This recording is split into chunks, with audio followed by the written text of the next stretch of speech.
ప్రజాస్వామ్య పాలన వైపు అడిగిడి ప్రజాస్వామ్య విలువలతో కూడుకున్నటువంటి పరిపాలన ప్రారంభమైన రోజు 1948 సెప్టెంబర్ 17. సాదరంగా స్వాగతం సుస్వాగతం, వారికి గౌరవ వందనం. అదేవిధంగా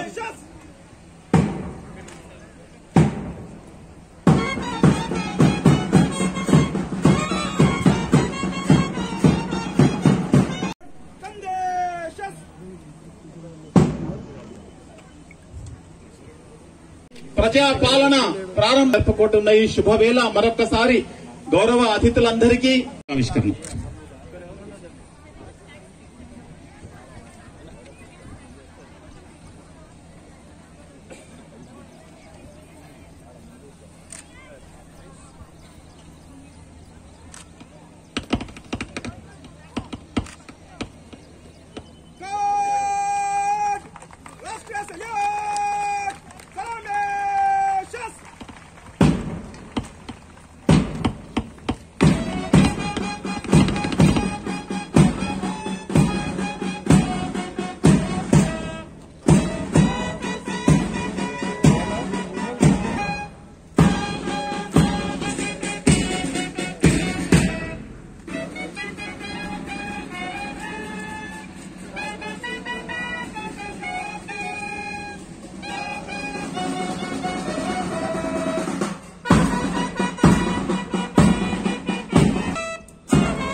తెలంగాణ రాష్ట్ర ప్రజాపాలన దినోత్సవం జరుపుకుంటున్న శుభ సందర్భంగా రాచరిక వ్యవస్థ నుండి ప్రజాస్వామ్య వ్యవస్థ అభివృద్ధికి నాంది పలికిన అమరులైన తెలంగాణ సాయుధ రైతాంగ పోరాట యోధులకు మరియు స్వాతంత్ర సమరయోధులందరికీ నా నివాళులు. సెప్టెంబర్ 17 తెలంగాణ రాష్ట్ర చరిత్రలో కీలకమైన రోజు.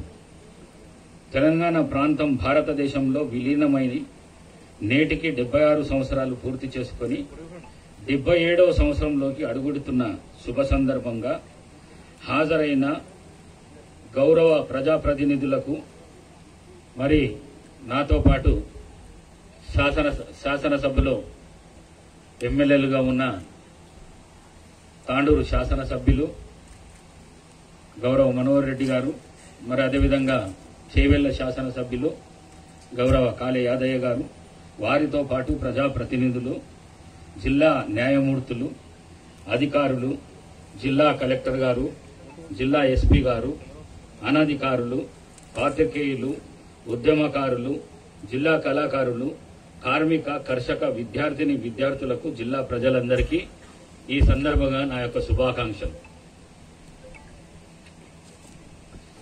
భారత స్వాతంత్ర పోరాటంలో మహాత్మా గాంధీ, జవహర్లాల్ నెహ్రూ ఆనాడు దేశవ్యాప్తంగా ఉన్న 562 సంస్థానాల్లో మెజారిటీ సంస్థానాలు భారతదేశంలో విలీనమయ్యాయి.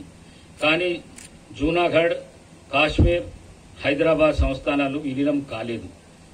అప్పటిలో తెలంగాణ మొత్తము ప్రాంతము మహారాష్ట్ర, కర్ణాటకలోని కొన్ని ప్రాంతాలు హైదరాబాద్ సంస్థానంలో నిజాం పరిపాలన ఉండేది.